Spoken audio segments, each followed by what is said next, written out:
evening, everybody. Thanks for joining me as we take a look at a first real snowstorm, which is still, we've got some unanswered questions as to how much of the snow we're actually going to get out of this storm. But for this Saturday night into Sunday morning, really is where the bulk of the snow is going to fall. Looks like plowable snow. We do have a winter storm watch up, at least for Windham and Bennington counties, not for Windsor or Rutland counties right now. There, I think, definitely the further south you are, the better chance you have at snow. Southern New England looks to do real well out of this storm. We're very much on the transition. Do we get some of the models want to get us into the heavier snow? Some want to leave it just south of us. I'm a little pessimistic on how much snow I think we're going to get. But I do think it's going to be first real snow. And the weather pattern's pretty active after this, whether we get full snow or some rain and snow and a couple of storms next week. We'll have to wait and see. Yeah, long ways to go, but a lot to talk about. All right, first of all, here is our system here. It's just emerging east of the Rockies, just really starting to get going. Still have our busy subtropical jet stream. We're going to talk about how that is playing a role in what's going on here. We also have some energy to the north and west of our system that is going to kind of come and reinforce, and the models have not yet done a good job of resolving exactly how this is going to play out. There's been a whole bunch of different kind of model scenarios of slowing the storm down, of turning the storm, of kind of pushing the storm out to sea and kind of in two waves. I don't think we're locked in entirely yet, but I think we're locked in enough to say it's likely that from a practical weather standpoint, we are going to see some light to moderate snow accumulations, enough to plow, which really means probably at least 3 inches for most people, maybe more. Definitely potential for more out of the system. Some places probably will get more out of the system, but that's at least kind of a base of when I say plowable snow, that's usually what I mean, 2 to 3 inches of snow at least. Okay, so let's take a look at radar. We'll kind of go through things piece by piece in the atmosphere here. Front moved through today with some of those snow squalls a few of us saw briefly. It looked wintry. Didn't really drop much in the way of actual snow, but a little bit. And you can feel if you've been outside late this afternoon, this evening, it is cold out there. Northwest wind, kind of first shot of, this isn't really super Arctic air for this time of year. It could easily be colder, but more Arctic than it's been really at any time this winter. Here's our radar of our storm here across northern Texas, western Oklahoma, southwestern Nebraska, southeastern Colorado, just kind of getting going. And we'll take a look at temperatures because that's going to kind of give us we do finally have some colder air to tap. First of all, here's our push of cold air tonight. It'll feel cold when you get up tomorrow morning. It's going to feel like, especially for this winter, it's going to feel like it's winter for the first time in a while. And we are building some deep cold across Canada, and it looks like we have chances to tap this. Now, if we'll tap it in the right way to get snow or not, very yet to be determined.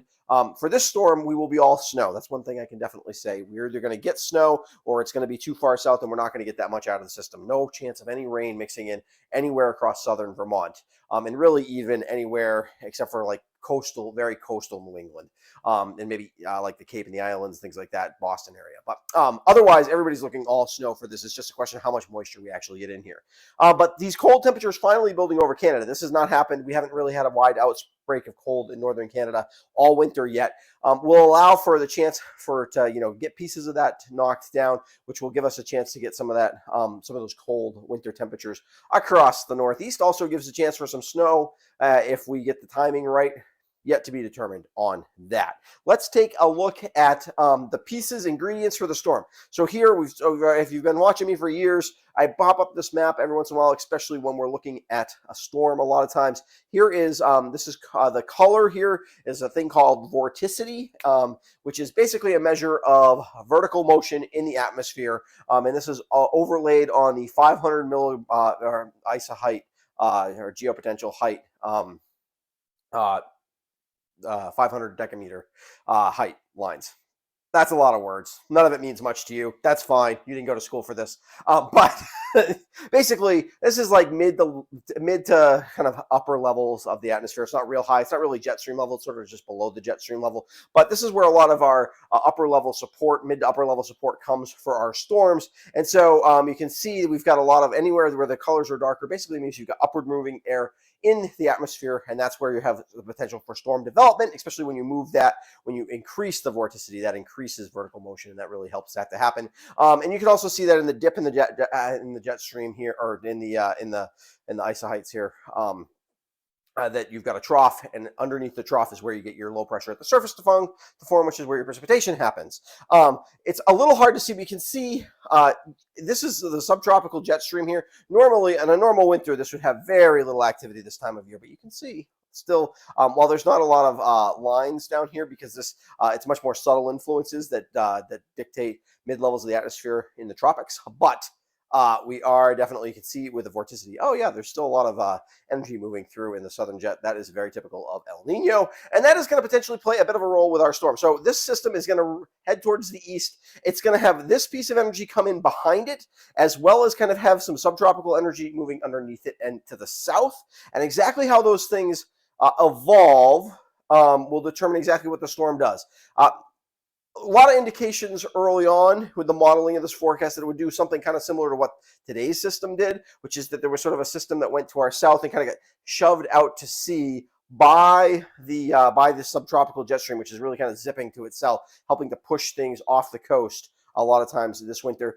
But there's enough of a dip kind of north, and this piece to the west wants to kind of capture it a little bit and turn it up the coast just enough. The question is, what surface track does it actually take? Does it head out to sea further away from us or closer to us? And that will determine how much snow we get here in southern Vermont. As is always the case, there's always some wrinkle in the ointment like that.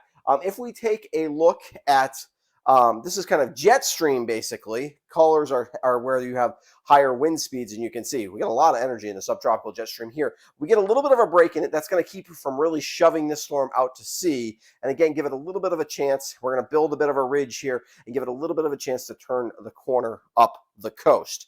Before I get to so basically we're looking at two potential storm tracks. Modeling is very clear that by Saturday evening, there's a storm, and there's a little difference here, but basically it's located southern tip of New Jersey, over Delaware, just emerging off the coast with kind of rain and some mountain snow to its north and west, and some snow starting to develop, and basically north and west of the big cities, basically. I think Philly stays mostly rain out of this. New York, we're not sure yet in New York. If it takes the more northerly track, which would be good for snow for us, it would mean that New York, Long Island, southern Connecticut, maybe even almost to the Massachusetts-Connecticut border would change to rain, or at least mix with rain. Same thing for a lot of southeastern Massachusetts. Maybe rain line getting closer to, not all the way to Worcester, but closer to Worcester. This southern track, but it would also mean, though, the heaviest precipitation found its way over west of the Berkshires and even up here in the southern Greens, and we get a pretty big snowstorm. This is about as north as it's plausible at this point, and this is about as south as is plausible. It's not a huge difference, but if it takes this very southern path, we could be in the flurry zone up here and be almost nothing for snow. I don't think it's going to take either of these paths. It's probably going to take something in between, but if it hugs closer to the northern track, then we end up with a pretty good snowstorm. If it hugs closer to the southern track, then we get just a light snowstorm, essentially, is what's going to happen. And there's a lot of different factors that are pretty subtle and are not deterministically possible yet by the models. And so we're just going to kind of have to wait and see a little bit longer on this.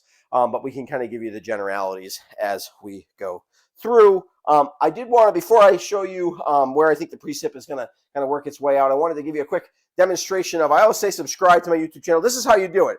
You're watching a video like this of mine. This is an old video of mine, and you can see, oh, there's the cursor. We're going to hit that subscribe button down there. Oh, and if you want to make sure you're getting really notified of everything, you go up and you hit all after that subscribe button, and that's what I say when I say hit the bell, and that will mean that you get updates on all of my videos, so you don't miss stuff like today. So don't forget to subscribe, just like I'm doing right there, so that you don't miss out on the chance to see my videos. It helps people discover my channel, and I really appreciate it. Okay, back to the actual forecast. It helps if I hit the right button. Here is what I think precipitation-wise at the moment. So there's your best chance of mixing here. Basically, New Jersey, a lot of chance for mixing of rain and snow there. I think the big cities, Philadelphia probably is a mix of rain and snow. Baltimore, certainly D.C., a lot of rain, more than mix even down there. And then coastal New England, Boston, certainly with some of the wraparound precipitation could end up with a decent amount of rain mixing in right along the coast.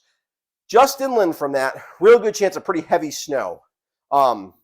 It takes the southern track or the northern track. We get pretty heavy snow. Heavy snow may move almost all the way to the coast if it takes the southern track. But and that happens for a lot of Massachusetts, Connecticut, southern New York, or, the southern part of upstate New York, I should say, and kind of central eastern Pennsylvania, the Poconos, up into the southern Adirondacks. As you can see, kind of heads a little bit in our direction here in southern Vermont. And then we have this area of uncertainty, which of course most of us in my forecast area are in. So what does this mean? It means it really depends on the track. Basically, like I said, I think at this point we're looking at plowable snow, so at least 2 to 3 to 4 inches of snow. Probably not a lot more than that, though, unless things kind of change pretty dramatically to the north, which a couple models have shown, so it's not impossible. Big snowfall jackpots out of this in the heavy snow areas. Some places are going to see a foot, maybe even 16 inches of snow in some spots, isolated spots in some of these areas. So not a historic storm by any stretch of the imagination, but a pretty good snowstorm. North of these areas, light snow, and if the system goes a little bit south, especially Rutland and Windsor County could end up in kind of that light snow area. I think the mountains still get plowable snow, basically, even in Rutland and Windsor County, so I think up by Killington, you're still talking at least a few inches of snow. But places like Rutland itself may end up getting a little bit shadowed and may not end up with much snow at all out of something like this. Manchester even would have a chance at that. Eastern side of the greens get a little bit more upslope with the wind direction, so they have a better chance of seeing a little bit more snow. I'll have a snowfall map out for you tomorrow, so with more details, but I just wanted to kind of give you an idea of where things are likely to be as we take a look a little. Whoops, I'm going in the wrong direction now. Storm details. Snow begins, so you don't have to worry about anything during the day on Saturday, 9 p.m. to about 12 a.m. Saturday night into obviously until we turn over to Sunday, basically Saturday evening. So late Saturday evening, snow begins. I don't think any slick conditions really until pretty late on Saturday evening. So you really don't need to worry too much about that unless you're out late Saturday night. Snow will continue through about noon on Sunday with flurries in the afternoon. Worst travel conditions will be Sunday morning. So it's going to be a little slick out there. Won't necessarily be terrible. It's going to be all snow and it's going to be a little colder. That's usually better for actual travel, but just take your time if you're going to be out there. Too early to tell exact amounts, but plowable snow is likely. More snow further south, with southern New England getting a significant dumping. A lot of places looking at 8 to 12 inches of snow, maybe even some spots a little bit more. The snow here will be light and pretty powdery. Good day. Good day to be out skiing on Sunday. If you can get out there, it should be not so crazy snowing that you can't get to the mountain, and potentially even if you only get that 2 or 3 inches, but it's light and fluffy, that can be kind of hero snow. So good weekend for skiing if you can get here. All right, that is the forecast as it comes now. I will have your weekend forecast tomorrow morning, so just in a few hours, probably a little later tomorrow morning than I normally am, so I can get a few more model runs, or at least one more model run in to try to get some more data for you before I give you another forecast. And then I'll have one Saturday morning. I'll have an update for you on the storm as well. I want to make sure you're well up to date on what's going on with this video. I do want to give a quick shout out to my patrons. They help support what I do here at the West River Weather Guy. If you are interested in becoming a patron, and oftentimes this is when people get interested in that, I will have a link in the description below that talks about it. Basically, there are a bunch of different levels of how you can be a patron. If you go to my patron site, you can see that. But one of them is that you can get all my videos emailed to you. If you don't ever have to look for them, I will email them to you. One is everybody who is a patron at any level gets a weekend forecast on Wednesdays. And then if you want an extended forecast look, I have a Weather Insider tier at that where you get to have a 10-day forecast on Wednesdays as well. So that's basically what I provide for my patrons. They really help make the channel go, so I appreciate them. I will be back, like I said, tomorrow morning to talk about the weekend forecast, which obviously will focus mostly on the snowstorm. Thanks for joining me.